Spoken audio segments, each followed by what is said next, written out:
Hello friends, स्वागत है आप सभी का हमारे यूट्यूब चैनल उत्कर्ष नर्सिंग लाइव क्लासेस में। तो आज की क्लास के अंदर हम एनाटॉमी का जो लास्ट क्लास में हम डिस्कस कर रहे थे कार्डियोवास्कुलर सिस्टम, उसी का नेक्स्ट पार्ट हम डिस्कस करेंगे। कार्डियोवास्कुलर सिस्टम से पार्ट सेकंड है जिसके अंदर हम डिस्कस करेंगे अपना next topic blood supply of the heart and second आता है जिसके अंदर conduction system of the heart. बहुत ही बेहतरीन टॉपिक है यहाँ से, क्योंकि एग्जाम में यहाँ से क्वेश्चन बनता है। एंड एग्जाम के अंदर आपने एमआई के टाइप तो सुने ही होंगे, जो एमआई का नाम सुना है आपने।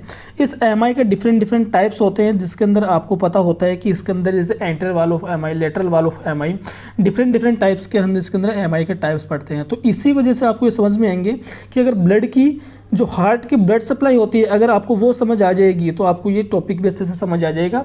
एंड आप जब एमआई पढ़ोगे तो आपको फिर वहाँ पे चीज़ें समझने में ज़्यादा डिफिकल्ट नहीं होगी। एंड आई नो अपनी क्लासेस काफ़ी लेट हो रही हैं एंड अपनी क्लासेस में काफ़ी गैप आ रहे हैं, क्योंकि आप समझते हो ना, आपको पता भी है उन चीज़ों की वजह क्या है। लेकिन अब से हम ऐसा करेंगे कि छोटी छोटी क्लिप्स बनाएंगे जिनके अंदर जो आपके जैसे डाउट्स होते हैं जिन टॉपिक्स के अंदर, उनको हम डिस्कस करने की कोशिश करेंगे छोटे छोटे क्लिप्स के थ्रू उनके वीडियो, ठीक है। एंड अपने को जैसे जैसे टाइम मिलता है, जब तक हमारा सेटअप नहीं बैठता है, सेटअप जैसे अपना हो जाएगा तब हम शुरू कर लेंगे अपनी क्लासेस रेगुलर। तब तक के लिए माफ़ी चाहूँगा। एंड अपनी क्लासेस फिर भी मैं कोशिश करता हूँ लेने की, जितना हो सकता है मुझे टाइम मिलता है। एंड सर भी अपनी क्वेश्चन क्लासेस दे देते हैं, प्रमाल सर को भी कह रखा है मैंने। तो आइए शुरू करते हैं आज की क्लासेस को बिना कुछ देरी किए। कार्डियोवास्कुलर सिस्टम के बारे में उसका नेक्स्ट पार्ट है, ठीक है गाइस। तो यहाँ से आपको देखो, इस लेक्चर को मैंने पीपीटी के थ्रू समझाने की कोशिश की है, ठीक है ना, क्योंकि इमेज लाना बहुत ज़रूरी था। तो फिर मेरे को कोई ऑप्शन दिखा नहीं, तो मैंने सोचा चलो पीपीटी से पढ़ाते हैं। यहाँ पे आपको पीपीटी से पढ़ाने की कोशिश की है मैंने। देखो कैसे क्या होगा, सारी चीज़ें समझ आ जाएंगी। ये सब मैंने खुद से बनाया है, कहीं से कॉपी पेस्ट नहीं किए हैं, सारे मेरे खुद के नोट्स हैं। एंड आपको इनको नोट करना है। एंड जिसको भी इनका पीडीएफ चाहिए या फिर मैं इनको व्हाट्सएप ग्रुप पर डाल दूंगा, तो आपको इसकी पीपीटी एंड इसका जो पीडीएफ है वो आपको अवेलेबल हो जाएगा। सो क्लास को शुरू से लेकर लास्ट तक जरूर देखिएगा, बहुत ही इंपॉर्टेंट टॉपिक है। स्टूडेंट को आज तक ये समझ में नहीं आता है कि जो एमआई के टाइप्स कहते होते हैं, रटना नहीं पड़ेगा, बस चीज़ों को समझते जाना, याद हो जाएंगे, ठीक है ना। आइए शुरू करते हैं आज का lecture, blood supply of the heart, ठीक है। Blood supply of the heart, heart की ब्लड सप्लाई के बारे में डिस्कस करेंगे। मतलब कि आपको पता है कि आपकी बॉडी के अंदर भी तो ब्लड सप्लाई होती है। हार्ट तो आपकी पूरी बॉडी को ब्लड दे रहा है पंप करके एओर्टा के थ्रू, लेकिन हार्ट को भी तो ब्लड चाहिए। ब्लड का मतलब कि हार्ट को क्या क्या चाहिए, ऑक्सीजन चाहिए एंड क्या चाहिए, न्यूट्रिशन चाहिए। ये दोनों अगर हार्ट को मिलेंगे तो हार्ट अपनी प्रॉपर फंक्शनिंग करेगा। अगर इन्हीं चीज़ों की डिफिशियंसी हो जाएगी तो आपके हार्ट के अंदर क्या देखने को मिलता है, एमआई देखने को मिलता है। वो चीज़ें हम अभी समझेंगे यहाँ पे, ठीक है ना। मतलब कि कैसे ब्रेडिकार्डिया की कंडीशन डेवलप हो जाती है किसी पर्सन के अंदर, अगर इस हार्ट की ब्लड सप्लाई के अंदर थोड़ा सा भी वेरिएशन आ जाता है, तो यही हम डिस्कस करेंगे। सो गैस प्लीज़ वीडियो को लाइक एंड शेयर ज़रूर कीजिएगा, अपने दोस्तों को शेयर कीजिएगा, ठीक है। आइए शुरू करते हैं लेक्चर को हम, जिसके अंदर अपने हार्ट के बारे में डिस्कस करते हैं। तो सबसे पहला इसके अंदर सबसे फर्स्ट लाइन आप कंसंट्रेट करना, फर्स्ट लाइन पे, ठीक है गाइस। फर्स्ट लाइन है जिसके अंदर लिखा है heart is supplied by two coronary artery. तो मैं आपको जनरली एक इसके अंदर एक टॉपिक, एक चीज़ डिस्कस करना चाहेंगे हम, जिसके अंदर हम ब्लैंक स्लाइड पे चलते हैं। देखिएगा यहाँ पे हम डिस्कस करते हैं सिंपली कि आपकी बॉडी की जो ब्लड सप्लाई, ये मैंने समझाई भी थी, बॉडी के अंदर ब्लड सप्लाई कैसे होती है। तो देखो बॉडी के अंदर ब्लड सप्लाई के लिए आपका क्या होता है, लेफ्ट वेंट्रिकल से क्या निकलता है, एरोटा निकलता है, ये आपको पता है गाइस। लेफ्ट वेंट्रिकल से एरोटा निकलता है। ये एरोटा से आपकी फर्दर ब्रांचेज निकलती हैं, जैसे थोरेसिक एरोटा के जो टाइप्स की बात करें तो thoracic aorta, abdominal aorta. And aorta के बाद में क्या आ जाती हैं, आपकी आर्टरी आ जाती हैं, ठीक है। देन आर्टरी के बाद में आपको पता है आपकी आर्ट्रियोल्स आ जाती हैं, ठीक है गाइज, आर्ट्रियोल्स आ जाती हैं। ये आर्ट्रियोल्स जाके क्या बनाती हैं, कैपिलरीज। कैपिलरी भी आपको पता है, कैपिलरी भी हमें पता होता है। अब यहाँ पे मैं आपको कुछ समझाना चाहता हूँ कि जो रेजिस्टेंस ब्लड वेसल्स का दूसरा नाम ही आर्ट्रियोल्स कहलाता है। इन्हीं का दूसरा नाम होता है रेजिस्टेंस ब्लड वेसल्स, ठीक है। रेजिस्टेंस ब्लड वेसल्स आर्ट्रियोल्स को बोलते हैं। एंड एक्सचेंज ब्लड वेसल्स, ये नोट करना आप, एक्सचेंज ब्लड वेसल्स आपकी कैपिलरीज कहलाती हैं।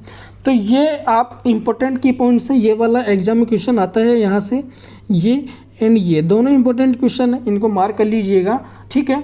तो आप कहाँ तक आ चुके हैं, कैपिलरीज तक आ चुके हैं। देन कैपिलरीज के बाद के अंदर आपको पता होता है आपके यहाँ पे एक्सचेंज होने के बाद क्या आ जाती हैं, वेन्यूल्स आ जाती हैं, वेन्यूल्स आ जाती हैं, जिन्हें आप वेन्यूल्स, ठीक है, वेन्यूल्स कहते हैं इन्हें। देन वेन्यूल्स के बाद के अंदर फिर आपकी क्या आ जाती है, वेन आ जाती है। एंड देन वेन आने के बाद यहाँ पे आपकी फिर superior vena cava and inferior vena cava, ठीक है। देन फर्दरली फाइनली ये जाके किस में ओपन होती है, ये आपके राइट एट्रियम में ओपन होती हैं। तो ये आपको मैंने पूरा ये सर्किल समझाया था अपने लास्ट क्लासेस से, ठीक है। जिस तरीके से यहाँ पे आपके एरोटा के थ्रू आपकी बॉडी में ब्लड सप्लाई हुई, कैपिलरी एक्सचेंज हुआ, वेस्ट प्रोडक्ट निकले एंड आके आपके हार्ट के पास आ गए।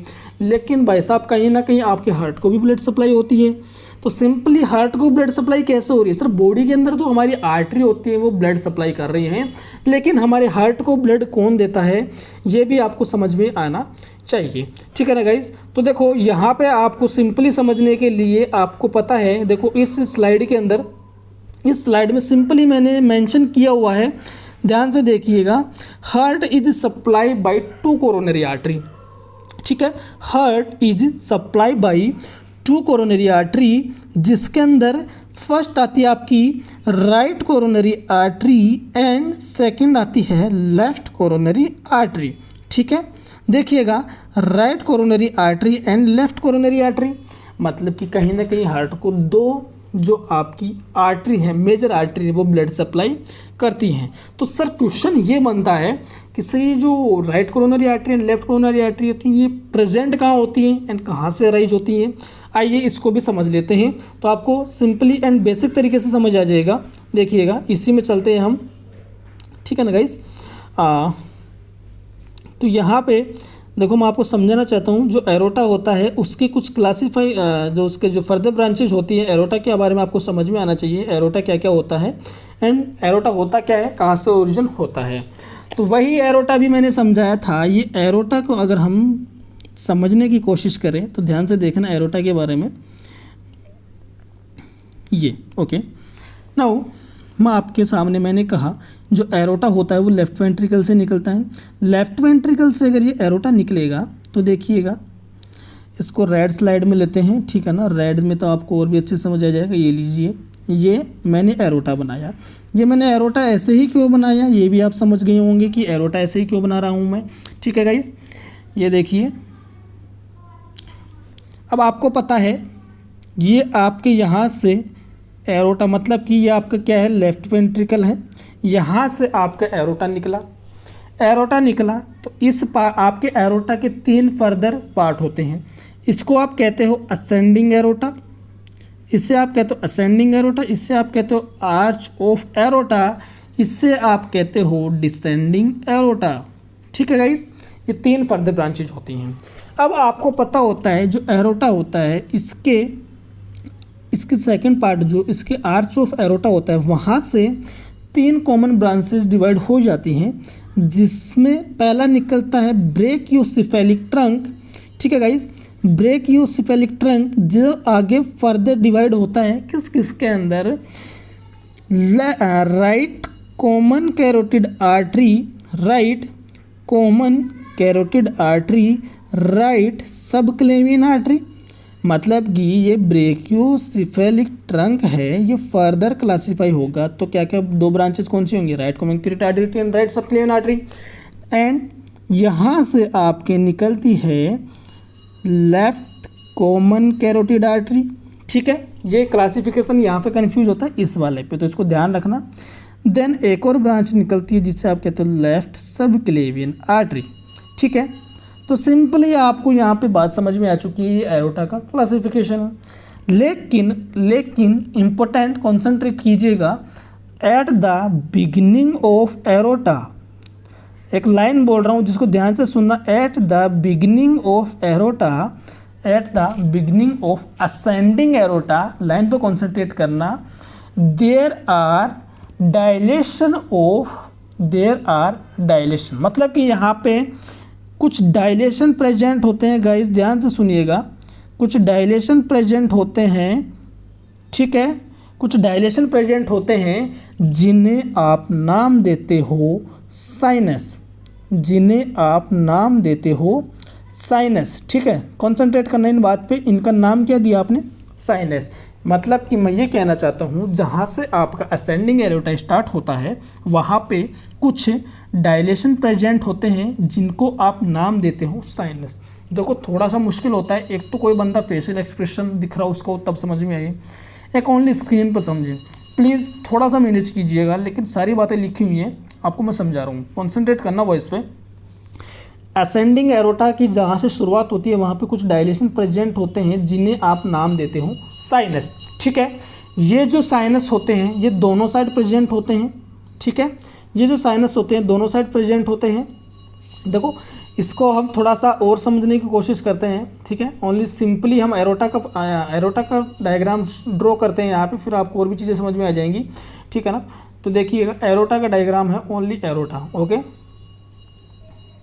देखिए हाँ ओके, यहाँ पे मैंने बोला दो डायलेशन प्रेजेंट होते हैं जिनको हम नाम देते हैं साइनस। ठीक है, इन साइनस को हम बोलते हैं, ये एरोटा का पार्ट है तो इन्हें हम कहते हैं एरोटिक साइनस। ठीक है गाइस, इन्हें हम क्या नाम देंगे, एरोटिक साइनस। ये एरोटा मतलब कि यहाँ वाला पार्ट है राइट साइड, इधर वाला पार्ट है लेफ्ट साइड।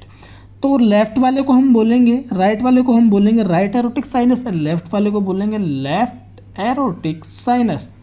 या फिर हम इससे कह सकते हैं एंटीरियर, प्लीज़ इंपॉर्टेंट बात है ध्यान रखना, एंटीरियर एरोटिक साइनस, एंड इसे हम कह सकते हैं पोस्टीरियर एरोटिक साइनस। ठीक है, ये बात नोट कीजिएगा, समझ आया सभी को।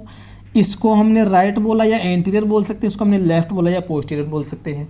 तो आपको यहाँ पे एक बात कंसंट्रेट करनी है, यहीं से आपकी राइट कोरोनरी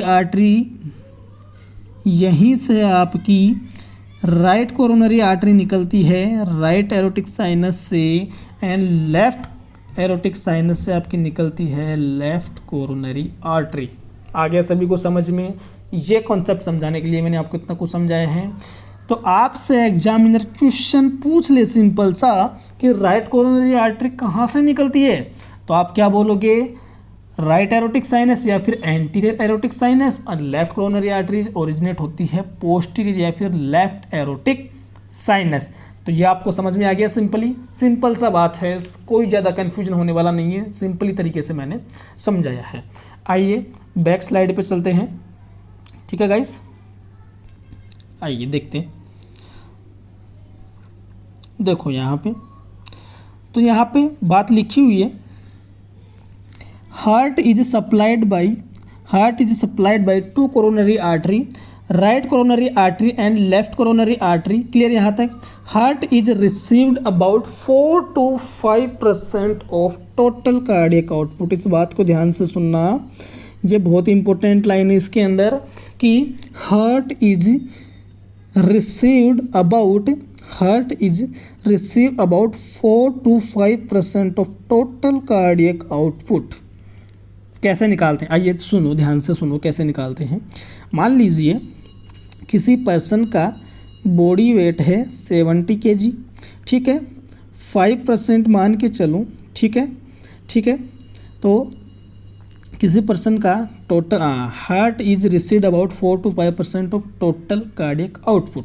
तो देखो टोटल कार्डियक आउटपुट डायरेक्ट ही निकाल लेते हैं, इसके तो हिंदी गणित लगाने की जरूरत नहीं है अपने को। तो देखो टोटल कार्डियक आउटपुट कितना होता है, देखो दोनों का, मेल का तो हमने लास्ट क्लास में डिस्कस किया था कि जो हमारी ब्लड वॉल्यूम होता है प्रेजेंट होता है वो 7 to 8% of total body weight होता है। ठीक है, कितना, 7 to 8% of total body weight होता है। किसका है, ये टोटल कार्डियक आउटपुट होता है एक एडल्ट का। लेकिन अगर हम एवरेज मान के चले, मतलब इसके अकॉर्डिंग तो निकल के आता है 5600 ml। ठीक है, लेकिन अगर हम टोटल बात करके चले, मेल एंड फीमेल का एक एवरेज लेके चले हम, तो एवरेज लेके चलते हैं तो हम उसको 5000 ml मान सकते हैं।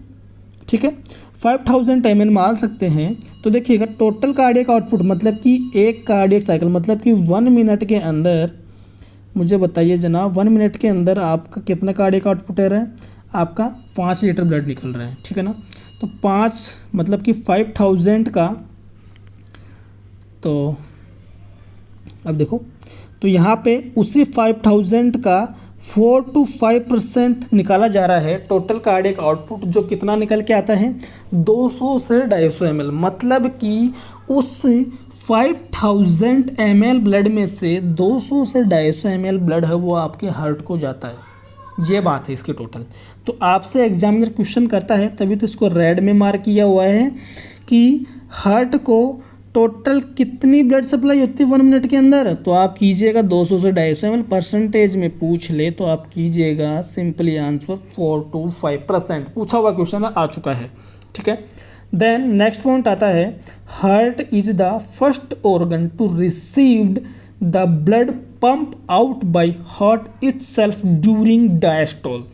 ये बहुत इंपॉर्टेंट लाइन है एंड इसको आप समझोगे जब आप कार्डियक साइकिल समझोगे इस पॉइंट को, लेकिन मैं अभी भी आपको समझाने की कोशिश करता हूँ सिंपली। तो आपको देखो क्या करना है यहाँ पे। इसने क्या बोला है कि हार्ट को ब्लड कब मिलता है। आपसे क्वेश्चन ये आता है एग्जाम के अंदर कि हार्ट को ब्लड कब मिलता है। तो हार्ट को हमेशा ब्लड मिलता है डायस्टोल के दौरान। डायस्टोल का मतलब होता है जब आपके वेंट्रिकल्स क्या हो गए हों, रिलैक्स हो गए हों। कौन हो गए हों, आपके वेंट्रिकल्स जब रिलैक्स हो जाते हैं तो उससे हम कहते हैं डायस्टोल। एंड जब वेंट्रिकल कॉन्ट्रैक्ट करते हैं तो उससे हम बोलते हैं सिस्टोल, ठीक है। तो मान लीजिए हार्ट ने लेफ्ट वेंट्रिकल्स है, दोनों वेंट्रिकल्स है राइट एंड लेफ्ट, उन्होंने क्या किया, कॉन्ट्रैक्ट किया। लेफ्ट वेंट्रिकल ने क्या किया, कॉन्ट्रैक्ट किया। कॉन्ट्रैक्ट करने के बाद नेक्स्ट स्टेज तो कौन सी आती है आपकी, रिलैक्स। मतलब कि लेफ्ट वेंट्रिकल रिलैक्स हो गए, उस दौरान आपके मैंने बोला था कि कुछ वाल्व प्रेजेंट होते हैं जिन्हें आप सेमील्यूनार वाल्व कहते हो, सेमील्यूनार वाल्व, ठीक है गाइस। इन सेमील्यूनार वाल्व का यहाँ पे लिख देता हूँ अच्छे से। जब आपके वेंट्रिकल रिलैक्स होते हैं, थोड़ा सा और जूम कर लेता हूँ मैं तब कि आपको और समझ में आ जाएगा। देखिएगा ध्यान से, यहाँ पे एक ड्रॉ करने की कोशिश करता हूँ। तो देखिए ये आपका लेफ्ट वेंट्रिकल है मान लीजिए, ठीक है। ये क्या हुआ, रिलैक्स हुआ, ओके। रिलैक्स होने के बाद जो आपके सेमील्यूनार वाल्व हैं वो क्या होंगे, अब जो वेंट्रिकल के कॉन्ट्रैक्ट करने से खुले थे अब वो रिलैक्स होने की वजह से क्या होंगे, बंद होंगे। ये मैं आपको समझाऊंगा। अगर अभी आपको समझ में नहीं आ रहा है तो कोई बात नहीं, ये मैं पूरा समझाऊंगा कैसे खुलते हैं कैसे बंद होते हैं। आप जिनको समझ आ रहा है वो समझ लीजिएगा। ये सेमील्यूनार वाल्व, देखो मैं सिंपली एक बात और समझाऊँ यहाँ पे कि जैसे ये आपका क्या है, देखो एक ब्लैंक स्लाइड लेते हैं, अगली वाली स्लाइड पे चलते हैं। देखो एक ब्लैंक स्लाइड ही ले लेते हैं हम ताकि आपको मैं बेटर समझा दूँ। एक ब्लैंक स्लाइड पे यहाँ पे, ठीक है, आपको पूरी बात समझ में आ जाएगी अभी थोड़ी देर के अंदर कि मैं क्या बोलना चाहता हूँ। तो देखो सिंपली कंसंट्रेट कीजिएगा। ये आपका क्या है, ये आपका क्या है, हार्ट है, ठीक है गाइस। Please concentrate. इसको मैं कह सकता हूँ राइट एट्रियम, इसको मैं कह सकता हूँ राइट वेंट्रिकल, ठीक है। इसको मैं कह सकता हूँ लेफ्ट एट्रियम, इसको मैं कह सकता हूँ लेफ्ट वेंट्रिकल, सिंपली, ओके। तो ध्यान से सुनिएगा। यहाँ से तो क्या निकला, इसके एरोटा, थोड़ा सा और नीचे ड्रॉ कर लेता हूँ। यहाँ से तो क्या निकला, एरोटा। एंड यहाँ पे प्रेजेंट है वाल्व, कौन सा वाल्व, एरोटिक वाल्व। यहाँ पे आपके प्रेजेंट थे कौन सा, एट्रियोवेंट्रिकुलर वाल्व, यहाँ पे सेमील्यूनार वाल्व, ठीक है। इसका नाम था बाइकस्पिड वाल्व, ठीक है। इन्हें हम कहते हैं एरोटिक वाल्व, इनका दूसरा नाम होता है सेमील्यूनार वाल्व, ठीक है। तो वैसा मुझे ये बताइए, लेफ्ट वेंट्रिकल ने कॉन्ट्रैक्ट किया, ध्यान से सुनिएगा। इस लेफ्ट वेंट्रिकल ने क्या किया, कॉन्ट्रैक्ट किया। यहाँ से ब्लड निकल के किस में गया, एरोटा में गया। ये ब्लड गया यहाँ पे एरोटा में, ठीक है। इसको भी अगर हम सेपरेटली ओनली इसी को हम ड्रॉ करें सेपरेटली, इसको हम हटा दें, हाँ इसी को हम ड्रॉ करते हैं सेपरेट ओनली। देखो ध्यान से सुनना, तो अब आपको और भी अच्छे से समझ में आ जाएगा, चीज़ें बिल्कुल समझ में आ जाएंगी, बस कंसंट्रेट करना सभी। ये देखिए, तो यहाँ से ब्लड आपके यहाँ पे आया, किस में, एरोटा में। ये वाल्व खुलेंगे ना, अगर यहाँ से ब्लड जाएगा तो, अगर यहाँ से सिंपली यहाँ से ब्लड वेंट्रिकल से एरोटा में जाएगा तो ये वाल्व खुलेंगे, ये वाले वाल्व। अगर ये वाल्व खुलेंगे एंड जब ये रिलैक्स हो गए, जब ये लेफ्ट वेंट्रिकल रिलैक्स होगा तो यहाँ का जो ब्लड जा रहा था क्या ये नीचे वापस आएगा? बिल्कुल आएगा सर, वापस तो आएगा ही ना, तभी तो ब्लड वाल्व क्लोज होंगे। तो आपको देखो समझ आ रहा होगा चीज़ें कैसे क्या हो रही होंगी। तो ये जब ये वाल्व खुलेंगे तो जब आपका लेफ्ट वेंट्रिकल कॉन्ट्रैक्ट करेगा, ठीक है, देखो इस लेफ्ट वेंट्रिकल ने कॉन्ट्रैक्ट किया, ये वाल्व ऊपर की साइड गए। जब लेफ्ट वेंट्रिकल रिलैक्स हुआ, ये वाल्व नीचे आ गए, नीचे आया ब्लड तो वाल्व क्या होंगे, फिर से क्लोज। एंड हमें पता हो बिगिनिंग ऑफ एरोटा, यहाँ पे आपके क्या प्रेजेंट होते हैं, एरोटिक साइनस, जहाँ से आपकी right coronary artery and left coronary artery निकलती है। तो बताओ मुझे, ये ब्लड यहाँ से इन वाल्व ने क्लोज, जब ये वाल्व खुलेंगे यहाँ से आपकी कोरोनरी आर्टरी निकलती है तो इसको ढकलेंगे ना, जब ये वाल्व देखो ऐसे, ये वाल्व ऐसा ढकलेंगे इनको, तो ब्लड सिस्टोल के दौरान तो इनको मिलेगा नहीं, क्योंकि इनको क्या हुआ, इसकी ओपनिंग को किसने ढक लिया, इन वाल्व ने। लेकिन जब ये वाल्व बंद हो जाएंगे, जब ब्लड डायस्टोल के दौरान मिलेगा तो ये वाल्व ऐसे हो जाएंगे, और जो ब्लड आ रहा है ऐसे नीचे की साइड में तो ये इधर जाएगा और इधर जाएगा, एंड सप्लाई किसको हुई, right coronary artery and left coronary artery. समझने की कोशिश करना, सिंपली है, समझाया है, नहीं आया तो वीडियो को बैक करके देख लेना, ठीक है। तो इस तरीके से आपको ड्यूरिंग डायस्टोल, और समझा दूंगा इस चीज़ की बात को मैं बाद में, ठीक है, इसी चीज़ को हम और समझ लेंगे बाद में जब हम अभी कार्डियक साइकिल पढ़ेंगे, ओके। तो देखो यहाँ पे आपको सामने लिखा हुआ है कि हार्ट को, क्वेश्चन यही बनता है एग्जाम में कि जो हार्ट को ब्लड सप्लाई होती है, जो कोरोनरी सप्लाई होती है, वो कब मिलती है, सिस्टोल या डायस्टोल। तो आपको क्वेश्चन क्या करना है, राइट आंसर यहाँ पे सिस्टोल के, डायस्टोल के दौरान हार्ट को ब्लड सप्लाई मिलती है, ठीक है। नाउ सेकंड लाइन है इसके अंदर, सेकंड जो इंपॉर्टेंट पॉइंट है, the coronary artery arise from ascending aorta. ये भी मैंने समझा दिया, कोरोनरी आर्टरी कहाँ से अराइज होती है, असेंडिंग एरोटा से, जहाँ पे डायरेक्शन प्रेजेंट होते हैं, जिनको एरोटिक साइनस बोलते हैं।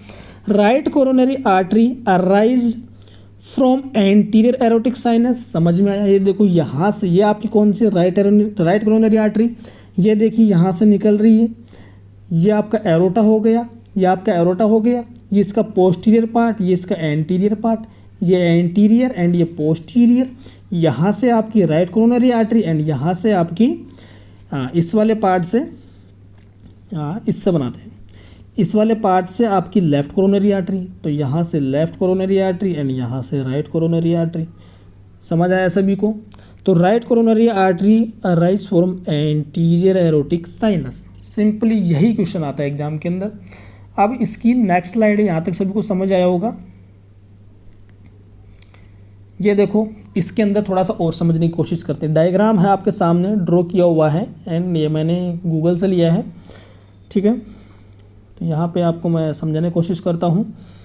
ये देखो, सिंपली ये आपका एरोटा है गाइस, ये आपका एरोटा है, ये आपका ब्रेकियोसिफेलिक ट्रंक, अभी मैंने बोला था। ये जो है इसको हम कहते हैं left common carotid artery, left common carotid artery. ये जो है इसको आप कहते हो लेफ्ट सबक्लेवियन आर्टरी, ठीक है, ओके। देन इसको आप, ये टोटल ये एरोटा है, इसके बिगिनिंग ऑफ एरोटा, ये इसका बिगिनिंग पार्ट हो गया, यहाँ पे बिगिनिंग हो गया। ये एंटीरियर एंड ये वाला पीछे वाला पोस्टीरियर। एंटीरियर से देखो क्या आ रहा है, राइट कोरोनरी आर्टरी दिख रहा है यहाँ पे, right coronary artery. And posterior part से देखो ऊपर, यहाँ से ये ध्यान से देखना, यहाँ पे देखो ये वाली लाइन लेफ्ट कोरोनरी आर्टरी कहाँ जा रही है, ये वाली, ठीक है। तो लेफ्ट कोरोनरी आर्टरी कहाँ से निकल रही है, यहाँ से, पोस्टीरियर पार्ट से, ठीक है। अभी के लिए इतना ही समझ लो। देन ये बाद में इसकी जो फर्दर ब्रांचेज हैं, ये जाके इधर जा रही है, ये इधर जा रही है, अभी इसको हम नेक्स्ट डिस्कस करेंगे, ठीक है ना। तो ये आपको हार्ट का ये डायग्राम जो समझ में आ रहा है, इसमें आपको टोटल समझाने का मेरा टारगेट यही था कि यहाँ पे कैसे राइट कोरोनरी आर्टरी अराइज हो रही है, कैसे लेफ्ट कोरोनरी आर्टरी अराइज हो रही है। ओके गाइस, देन अब जो नेक्स्ट स्लाइड है इसके अंदर आपका जो मैंने समझाया हुआ है इसको थोड़ा सा एक्सप्लेन करने की कोशिश की है, ठीक है। इसको आप समझ लोगे ना, एक चीज़ को 3 बार मेंशन किया हुआ है ताकि आपको एक बार ना तो सेकंड टाइम में तो समझ में आ ही जाएगी, क्योंकि ये बहुत इंपॉर्टेंट है। एमआई तभी समझ में आता है। जो बच्चा स्टार्टिंग में देखता है उसको थोड़ा सा इसमें थोड़ा सा झिझक रहता है या फिर थोड़ा सा एजिटेट रहता है समझने में, लेकिन जब एक बार आप इसको देख लोगे तो आपको सिंपली चीज़ें समझ में आ जाएंगी। कोई ज़्यादा उसमें वो नहीं है, डिफ़िकल्ट है नहीं, ठीक है। Okay okay fine. जो दे दिखी एरोटा समझते जाना। अब सिंपली बोलूँगा क्योंकि सब कुछ लिखा हुआ है सामने। क्या है? एरोटा है। ओके, एरोटा की 2 ब्रांच गई, right coronary artery and left coronary artery, right coronary artery and left coronary artery. Okay, simply draw करना है ऐसे डायग्राम को, मतलब कि आपको क्या करना है, ऐसे एरोटा लिखना है, ऐसे नीचे आके right coronary artery and left coronary artery ऐसे लिखते जाना आप, ठीक है ना। इस डायग्राम के अकॉर्डिंग भी लिख सकते हो। तो सबसे पहले बात कर ले किसकी, राइट कोरोनरी आर्टरी की। तो राइट कोरोनरी आर्टरी को समझने के लिए हमें नीचे जाना पड़ेगा थोड़ा। तो आइए राइट कोरोनरी आर्टरी को सबसे पहले समझ लेते हैं, तब आपको और भी चीज़ें समझ में आ जाएंगी।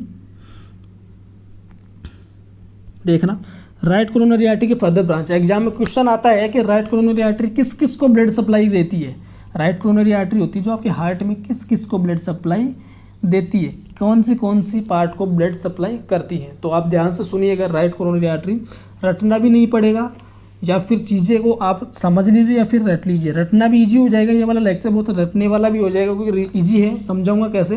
तो देखो, राइट कोरोनरी आर्टरी है, उसने आपके एक तो एवी नोड को सप्लाई करती है, मतलब कि जो कंडक्शन सिस्टम होता है ना उसको जो ब्लड सप्लाई करती है वो आपके राइट कोरोनरी आर्टरी करती है। तो राइट कोरोनरी आर्टरी की एक ब्रांच निकलती है जिसको हम कहते हैं मार्जिनल आर्टरी। मार्जिनल जो इसकी ब्रांच है वो आपकी ब्लड सप्लाई करती है AV node, right ventricle, SA node and इसके अंदर आपको और क्या नोट करना है वो मैं समझाता हूँ आपको। देखो, इसके अलावा भी किन किन को ब्लड सप्लाई करती है राइट कोरोनरी आर्टरी। तो मार्जिनल इसकी ये तो ब्रांच है, ठीक है। तो देखो, अब इसके अलावा आपको मेंशन क्या क्या करना है वो नोट कर लेना आप सभी। मैं लिख देता हूँ, आप नोट कीजिएगा। SA node first, AV node, एक और लिखना एवी बंडल, एवी बंडल, ठीक है। Okay, then SA node, AV bundle, right atrium, right ventricle, right atrium, ठीक है। और लिखना आप इसके अंदर posterior interventricular septum, posterior interventricular septum, ठीक है, ये भी लिखना आप। और दूसरा इम्पोर्टेंट है वो लिखना आप inferior surface of left ventricle, यहाँ पे लिखना inferior surface of left ventricle. ये लाइन लिखना बहुत ही इम्पोर्टेंट है क्योंकि एग्जाम में क्वेश्चन आता है कि अगर किसी पर्सन में राइट कोरोनरी आर्टरी का ब्लॉकेज है तो कौन सा एमआई देखने को मिलेगा। तो आपका राइट आंसर होगा इंफीरियर वॉल ऑफ एमआई। कौन सा, क्योंकि सप्लाई किसको की है, inferior surface of left ventricle, and सबसे ज़्यादा एमआई किस में देखा जाता है, लेफ्ट वेंट्रिकल में देखा जाता है एमआई। ओके, तो ये आपको नोट करना है। ये सब बातें आगे लिखी हुई हैं, ये अभी राइट कोरोनरी आर्टरी के बारे में समझाना था। डायग्राम से भी समझाऊंगा तो चीज़ें 4 बार समझ में आएंगी आपको। ओके, ठीक है। अब देखो, अब हम डिस्कस करते हैं किसके बारे में, ये लेफ्ट कोरोनरी आर्टरी के बारे में, ठीक है। अब लेफ्ट कोरोनरी आर्टरी के बारे में आपको सिंपली क्या समझना है कि ये किस किस को ब्लड सप्लाई करती है। ओके, ठीक है। तो देखो, लेफ्ट कोरोनरी आर्टरी मतलब कि लेफ्ट साइड को ब्लड सप्लाई करेगी, उसने राइट साइड को किया तो ये लेफ्ट साइड को ज़्यादा करेगी। अब लेफ्ट साइड के अंदर आपको 3A याद रखना है सबसे ज़्यादा। तो इसकी 2 ब्रांचेज निकलती हैं। सबसे पहले तो लाडा, ठीक है, लाडा, और दूसरी होती है सर्कमफ्लेक्स। दो ब्रांचेज होती है मेन, सर्कमफ्लेक्स एंड लाडा, ठीक है। इसी लाडा का दूसरा नाम होता है लेफ्ट इंटरवेंट्रिकुलर आर्टरी, इसी लाडा का दूसरा नाम होता है, ठीक है, ध्यान से सुनना। तो ये आपके 3A, क्या बोला मैंने, जो लाडा होती है वो 3A को सप्लाई करती है, मतलब कि 3A। तो 3A में क्या क्या आता है, लिखना ध्यान से, anterior wall of left ventricle, ठीक है, लिखना सभी, anterior wall of left ventricle, दूसरा अपेक्स ऑफ हार्ट, तीसरा एंटीरियर इंटरवेंट्रिकुलर सेप्टम। ये 3 लिखना लाडा के लिए, उसको भूल जाओ सामने क्या लिखा हुआ है। अब ये 3 लिखो, anterior wall of left ventricle, apex and interventricular septum, ये आपकी करती है लाडा 3A। तो देखो यहाँ पे सामने लिखा हुआ है, इसके अंदर anterior septum of anterior left ventricle, एक ही बात है। Anterior wall of the left ventricle, देखो नीचे भी इसमें लिखा हुआ है, ये लीजिए, anterior wall of left ventricle, anterior septum of anterior left ventricle, ठीक है। और दूसरा हमने क्या लिखा, अपेक्स। जबकि सर्कमफ्लेक्स आर्टरी के लिए आप एक ही लाइन याद रखना, LP, लंबर पंक्चर का नाम सुना है सभी ने, LP मतलब कि lateral posterior surface wall of left ventricle. ये आपकी कौन सप्लाई करती है, सर्कमफ्लेक्स आर्टरी। यही चीज़ अब आपके सामने एज ए थ्योरी निकल के आ रही है, जिसके अंदर आपको गाइस यही चीज़ आपके एज ए थ्योरी समझाना चाहूँगा मैं। तो देखना सामने आपके थ्योरी में आ जाओ, सामने सभी को अब समझ आ जाएगा, कोई डाउट्स नहीं रहेगा। एंड इसके लिए मैं आपको एक डायग्राम और समझाऊंगा। Right coronary artery arise from aortic sinus, सब बातें रिवाइज हो जाएंगी, क्विक रिवाइज हो जाएंगी सब बातें। यार देखो, पढ़ाने का मज़ा तो बोर्ड पे ही होता है, लेकिन क्या करूँ, मजबूरी है ना। तो आज हम ओनली कंडक्शन नहीं पढ़ेंगे, ओनली कोरोनरी सप्लाई पढ़ेंगे, ठीक है ना।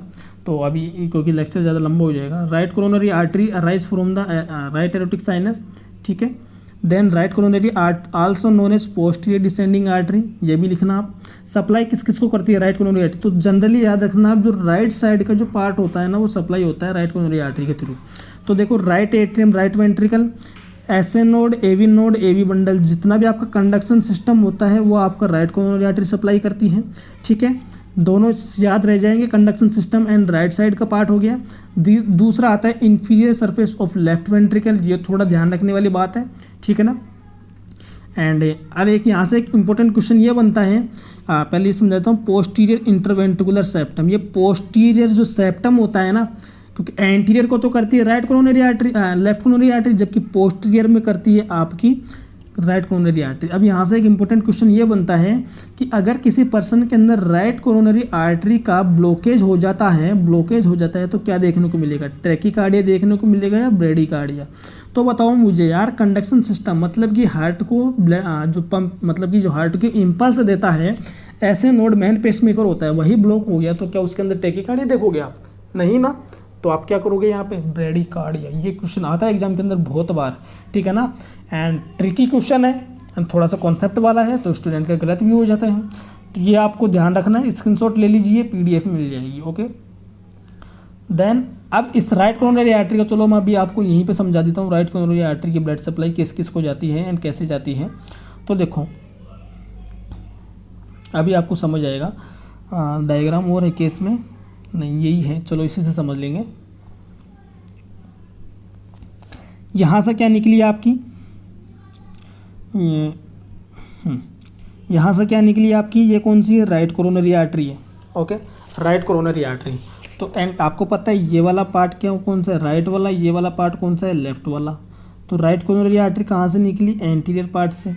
यहाँ पे आपका ऐसे नोड है, दिख रहा है आपको, ऐसे नोड को इसने ब्लड सप्लाई दी सबसे पहले, फिर ये आपके आगे चली ऐसे, ठीक है। फिर इसने किसको यहाँ पे सप्लाई किया, एवी नोड को। देन फर्दर यहाँ पे जा रही है इसकी जो ब्रांचेस देख रहे हो आप, ये जाके किसको सप्लाई करेंगे, एवी बंडल को भी सप्लाई करेंगे ये, ठीक है।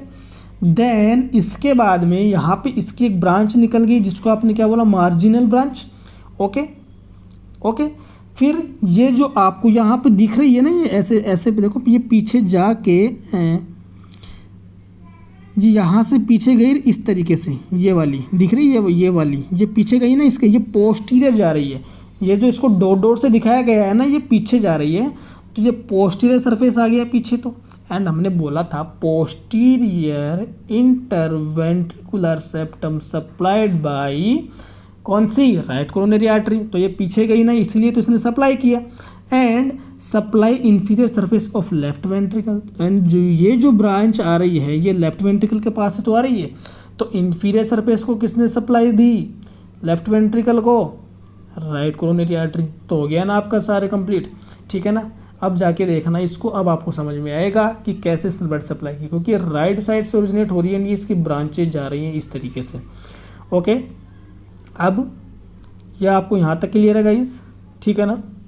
तो इसी तरीके से आपकी हार्ट को ब्लड सप्लाई होती है। एंड एक काम करूँगा मैं, इसका एक लिंक डालूंगा जिसके अंदर हार्ट के ओरिजिनल डायग्राम के साथ समझाया गया है कि कैसे हार्ट को ब्लड सप्लाई होती है। ओके, इसका लास्ट पोर्शन है वो आपका लेफ्ट, ये वाला लाडा LCA, left coronary artery. Okay guys, simply ध्यान से सुनिएगा, सभी इम्पोर्टेंट है। लाडा यहाँ से एग्जाम में क्वेश्चन आता है, क्योंकि MI के टाइप यहीं पे तो पढ़ोगे आप, MI के टाइप आपको यहीं पे पढ़ने के मिलेंगे, क्योंकि इम्पोर्टेंट है। यहाँ से आप टाइप्स ऑफ MI पढ़ते हो। तो carry large volume of blood, कितना पूछे, 60% आपकी right coronary artery blood supply करती है, लेफ्ट वाली जबकि राइट करती है वो आपका 40%। तो ये तो RCA के लिए नोट कर लेना, ये LCA के लिए नोट कर लेना, ठीक है। ये नोट कर लीजिएगा सभी, कितना ब्लड सप्लाई किया इसने, 60%। ओके गाइस, ठीक है। एंड इसके अंदर फिर इसका नेक्स्ट पार्ट है वो है इट हैज़ 2 मेन ब्रांचेज, इसकी 2 ब्रांचेज होती हैं, LAD and left circumflex, LAD and left circumflex, ठीक है ना। ये आपको याद होनी चाहिए, 2 ब्रांचेज होती हैं। लाडा का फुल फॉर्म है लेफ्ट एंटीरियर डिसेंडिंग आर्टरी, आगे से निकलेगी, जिसको दूसरा नाम कहते हैं लेफ्ट इंटरवेंट्रिकुलर आर्टरी, ठीक है। किस किस को सप्लाई करती है, क्वेश्चन पूछे तो सप्लाई 3A कौन सा, anterior wall of left ventricle, apex of left ventricle, anterior interventricular septum, क्योंकि इसका दूसरा नाम ही क्या कहलाता है guys, left anterior descending artery. तो एंटीरियर इंटरवेंट्रिकुलर सेप्टम को सप्लाई करेगी। क्वेश्चन आता है एक्सेप्ट में कि किस किस को सप्लाई करती है लाडा, एक्सेप्ट में तो 3A याद रखना, बाकी जो बचेगा वही आपका राइट आंसर होगा, ठीक है। अब जो इसका जो नेक्स्ट है सरकम्फ्लेक्स आर्टरी, तो circumflex artery supplied to lateral posterior surface of left ventricle, मतलब कि LP, ठीक है, lateral posterior surface of ventricle. अब एग्जाम में क्वेश्चन आता है कि जो आपकी लेफ्ट कोरोनरी आर्टरी के अंदर अगर ब्लॉकेज हो जाता है तो कौन से टाइप के MI देखने को मिलेंगे, बताओ सभी। तो आपका राइट आंसर होगा कौन कौन सा, लेटरल वॉल ऑफ MI, ठीक है, लेटरल वॉल ऑफ MI। इससे समझते हैं, इसको हटा देता हूँ मैं। देखो सिंपली आपको क्या करना है, अगर आपकी लेफ्ट कोरोनरी आर्टरी में ब्लॉकेज हो जाए तो आपको देखो कौन कौन से टाइप के MI देखने को मिलेंगे। तो सबसे पहले करना एक तो LP, ठीक है, LP, दूसरा एंटीरियर मतलब लाडा भी तो है, तो lateral wall of MI, posterior wall of MI, anterior wall of MI। ये आपका लेफ्ट कोरोनरी आर्टरी ब्लॉकेज होती है तो ये MI देखने को मिलता है, जबकि इंफीरियर वॉल ऑफ MI देखने को मिलता है जब राइट कोरोनरी आर्टरी में ब्लॉकेज होता है। इंपॉर्टेंट क्वेश्चन तो यही बनता है, ठीक है ना, MI से यहाँ पे इस सप्लाई से। ओके, अब इसका जो नेक्स्ट पार्ट है Venus drainage of the heart, कि भाई हार्ट को ब्लड सप्लाई तो left and right coronary artery कर रही है, लेकिन जो वीनस रिटर्न है वो किसके थ्रू आता है। तो आपको सिंपली एक आंसर करना है, ड्रेन और empty into the coronary sinus और राइट एट्रियम। मतलब कि जो इसका वीनस ड्रेनेज है वो कहाँ होता है, आके कोरोनरी साइनस में। जैसे एरोटिक साइनस होते हैं वैसे कोरोनिक साइनस होते हैं। तो कोरोनरी साइनस सर कहाँ पे आता है वीनस ड्रेन, राइट एट्रियम में ही तो आएगा, पूरा बॉडी का ब्लड ही राइट एट्रियम में आता है। ठीक है, opening of coronary sinus into right atrium to the left of the opening of inferior vena cava. Question यही है इसका, है जो ये वाला, बस और कोई क्वेश्चन नहीं है। तो गाइस ये आपके यहाँ पे आके आपका जो कंडक्शन आज ये कोरोनरी सर्कुलेशन है वो ख़त्म होता है। ठीक है, ये आपका लेफ्ट को, ये इसका आप डायग्राम देख सकते हो। ठीक है ना, ये आपका यहाँ पे डायग्राम है, इसको आप देख सकते हो एंड इसका स्क्रीनशॉट ले लेना, पीडीएफ अवेलेबल करवा दूँगा ग्रुप के अंदर। एंड अगर कोई क्वेरीज रहती है तो दिए हुए नंबर पे आप पूछ सकते हैं, ये हमारे व्हाट्सअप नंबर है। ठीक है, आप यहाँ पे अगर कोई क्वेरीज होती है पूछ सकते हैं। अगर फिर भी क्लासेज में डाउट रहता है तो नेक्स्ट क्लासेज के अंदर और समझ लेंगे। ठीक है गाइस, तो वीडियो को अगर कोई डाउट्स हो वीडियो के अंदर तो आप पूछ सकते हैं। वीडियो अच्छी लगे तो लाइक शेयर एंड कमेंट जरूर कीजिएगा। तो गाइस आज के लिए इतना ही, बाकी नेक्स्ट क्लास में। So thank you so much for attention. Thank you guys, take care.